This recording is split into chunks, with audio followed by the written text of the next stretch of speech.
Hey everyone, how are you doing? So, I've been doing podcasts and building my YouTube channel for probably 6 years, and I've always tried to say politically correct and not to say anything that was going to ruffle anybody's feathers. Today, I'm going to do the opposite of that. I'm probably going to ruffle some people's feathers, but I've got a topic that I just feel compelled I've got to get out there.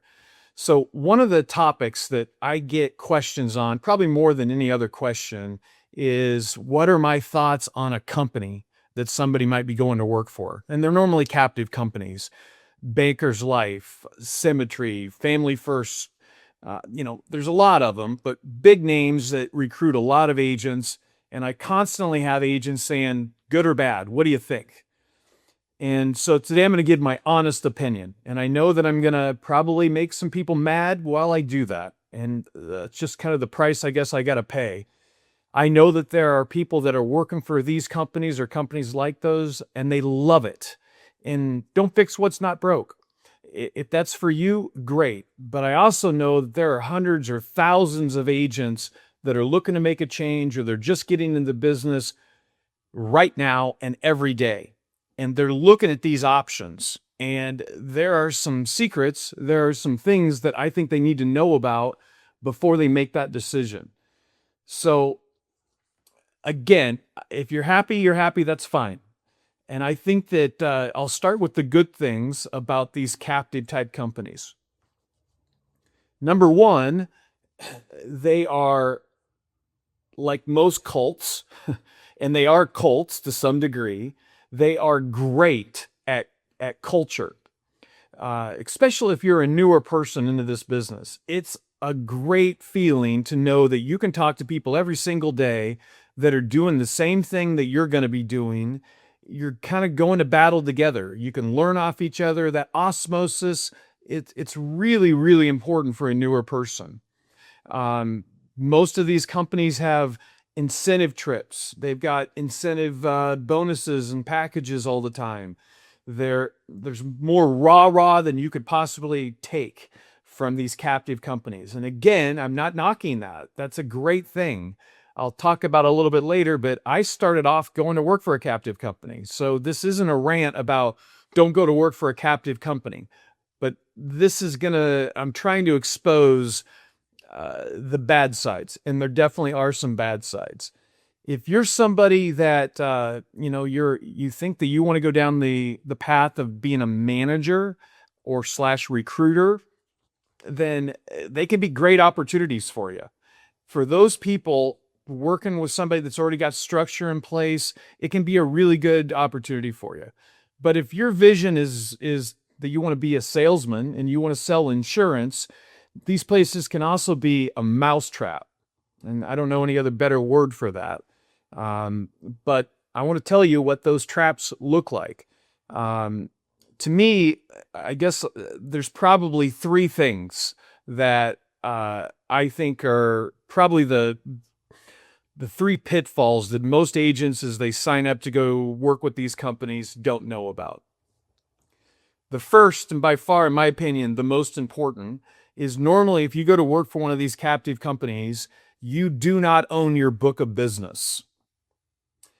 And you may think to yourself, if I'm brand new and I'm thinking, okay, big deal. That's not that important. Well, I can tell you that the vast majority of people to make a career in the life and health insurance business, at some point they will evolve and they will want to become an independent insurance agent because there's a lot more money there, a lot more opportunities. But in the beginning, they want their hand held. They want trained. They want somebody to take off the biggest concern of maybe leads or how am I going to get in front of people. They want to have that culture of somebody doing the same thing around them, that osmosis thing we just talked about. There's a lot of attractive things that come with a captive organization, like I discussed before. But eventually, you're going to get to the point where you're not a newbie anymore. You have learned their marketing system. Got it. You could do it in your sleep. You've learned the pitch. You've learned the product, if hopefully products, but at least the product that they specialize in or they focus on. And then you're going to have to ask yourself, okay, I know that they're keeping a lot of the compensation. Is it worth it for me anymore? Okay. In the beginning, it probably is, but really soon down the road, you're going to think to yourself, I can do this on my own. And that's the normal progression for somebody in the insurance business. I need all this stuff now, but eventually you know it, you've got some experience. Now is the price of admission really worth it?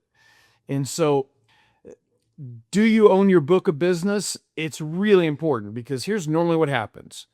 You go to work for one of these places, maybe you work there for a year, 2 years, maybe 3 years. You've sold a lot of policies. You've got a lot of clients. And now it's time to think to yourself, all right, I want to double my pay, my compensation percentages. I'm going to go out on my own.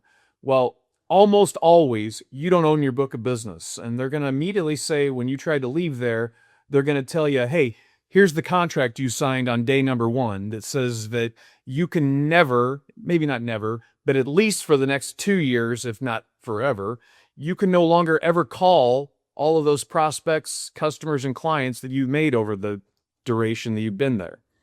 And that's going to mean that you are starting over completely.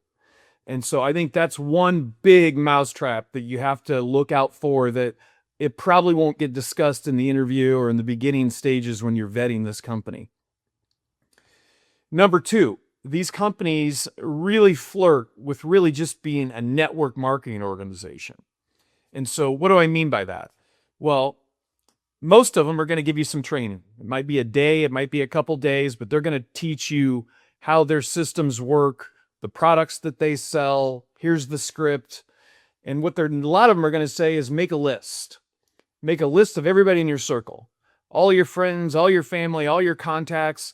Now go sell them the product that we specialize in. And then also make another list of any of those people that might be a good recruit that you can also bring into the company, and we'll pay you a finder's fee for bringing them in.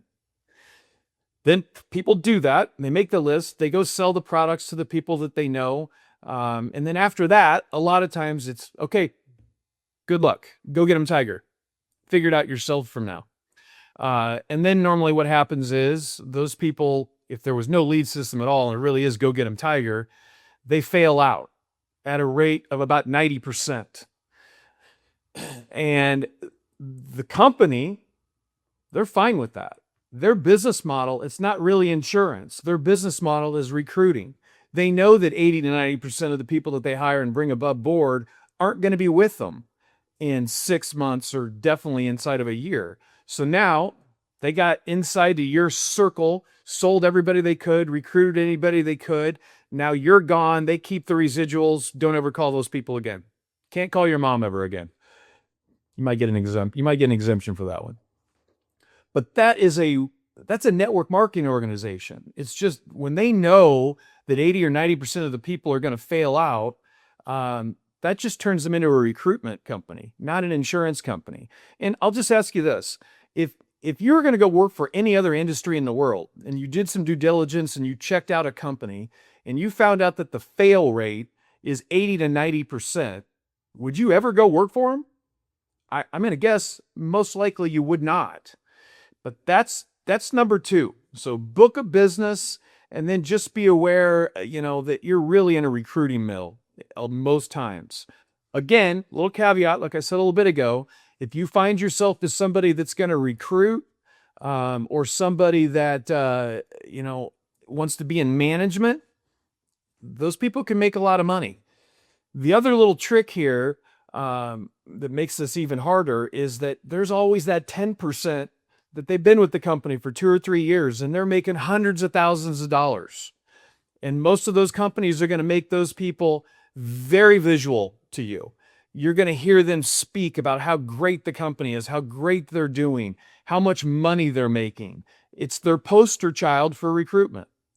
But I'm going to tell you that is a very, very minute percentage of the people that work there that are making that money and not worried about next month's income. The third thing, and here's where I'm going to lose half my viewers probably forever because I'm going to piss a lot of people off with this. But typically, the companies that we're talking about here, not all of them, but some of them, and these are definitely the ones I think you should look out for, they specialize in one product. It might be final expense, it might be mortgage protection, it might be Medicare Advantage, but they specialize in one product. The problem is that they think that everybody's a nail and the only tool they have is a hammer. And so final expense, for example, which I'm not a fan of that product. And mainly because I think it's misused.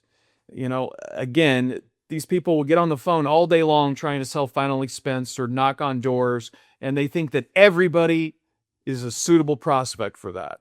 And the reality is that is so far from the truth. I'd love to debate somebody on stage that thinks that I'm wrong on this.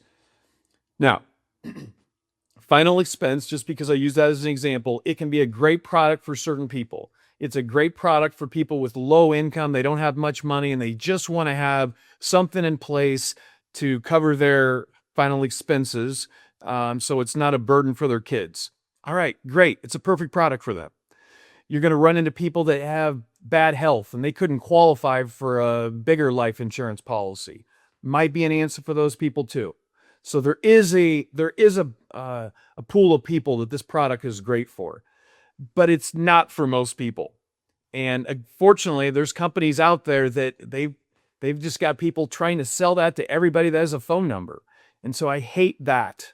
I also believe, and if you've watched much of my channel, probably the common thread that I always talk about, and for you to watch it a lot, you're probably sick of hearing me say this, but the hardest thing in our business that we have to do is to constantly get in front of qualified prospects. Nobody would argue that.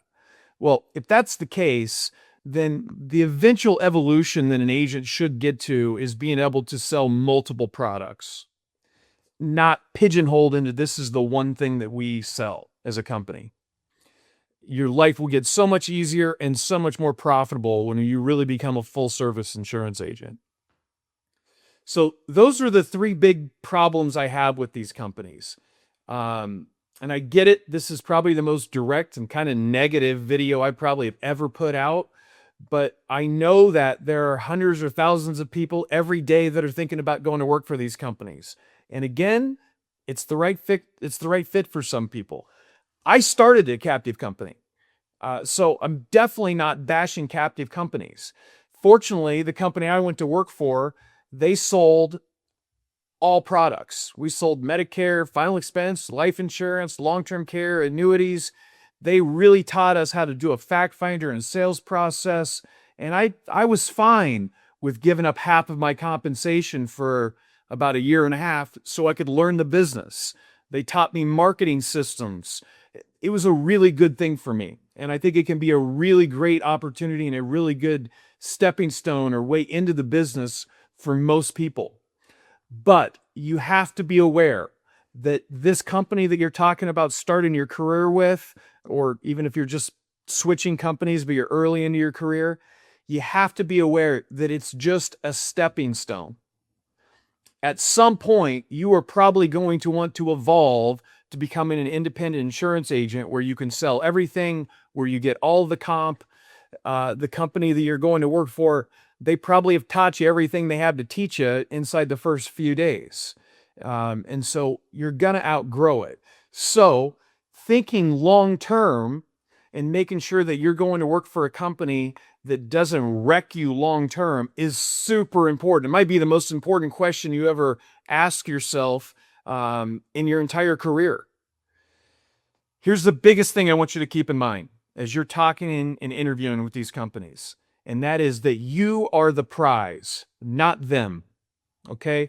If you have an insurance license and a pulse and some communication skills, almost all of them are going to be willing to hire you. So as you're talking with them, keep in mind, you're interviewing them, not the other way around. That changes the whole dynamic. And I want to give you a short list of questions that I think would be vital if I was interviewing captive companies to go to work for. Number one, do you own your book of business? Probably know the answer to that. It's probably no. Maybe that's okay with you for a while. I was okay with it for a year or so. But that's a big question you want to ask yourself. If you do own your book of business, 2 thumbs up. Keep going. Here are the other questions I think you should ask. What does their training program look like? What all are you going to learn? What all are they going to teach you over their training process? What's your compensation? Okay, so specifically get into it. Figure out, all right, what product am I selling? Am I selling final expense? Am I selling mortgage protection? Am I selling Medicare? Okay, great. What companies do you use most of the time, or do your agents use? And what is my compensation level? That is what's going to allow you to figure out whether or not this makes sense or not. You might, most likely, you're probably giving up 30, 40, 50, 60% of the compensation to go work for this company that's going to train you for a while, and they're going to give you a marketing system and all the rah-rah you ever wanted. So find out what the products are that they sell, what's your compensation going to be, what is the marketing process or approach? Do they even have one? What's it look like? What technologies do they have? CRMs, again, back to marketing or prospecting. What technology are they going to be able to offer you that is going to help you make money? Do they have mentorship programs, and what does that look like? And just in general, what else do you offer? I know that you're keeping some of my compensation. I may know that you're keeping 60% of what I could probably get if I did this on my own independently. And that might be okay with you, but know what you're getting for what you're giving up. Vet these companies and make sure that you understand that they are the ones that's being interviewed, not you. Be aware of the pitfalls that we just discussed. Okay. Again, I'm going to say this last time. I started with a captive company. It was a great entry point, but I knew from the beginning it was a stepping point for me to get trained, get education, learn the business so I could eventually go out and start my own company. If you know that going into it and you find out those 8 questions, I think you will be able to figure out if this is the right route for you and then which one of these companies might be best suited for you. As always, you can email me, you can message on this video, make a comment, ask questions. I'll do my best to point you in the right direction or tell you what pitfalls you might still be wanting to look out for. I'm here for you if you need it. I apologize to those of you that work for one of these companies or a captive company like it and you're happy as a clam. I'm glad for you. But for the vast majority of people that aren't going to go the management recruiting route, eventually they're going to figure out that they got to start over sometime. And so figuring out the right entry point is super important. That's why I had to put this video out. I'm going to put another video out next week where I talk about other options. Not trying to sell you against working for a captive company, but there are independent ways, independent channels that you can go directly to become an independent agent that will also give you got to piece it together. There are other companies, but you can get leads without being a captive person. You can get training without going to work for a captive organization. You can get the resources they provide that doesn't require you to spend a whole lot of money or to give up half your compensation. I hope this was worth your time. Again, not trying to offend anybody, but there's a lot of people I think this is going to be valuable for. And stay tuned next week. I'm going to talk to you about what the other options for entering into this business might look like. Happy selling. Have a good day.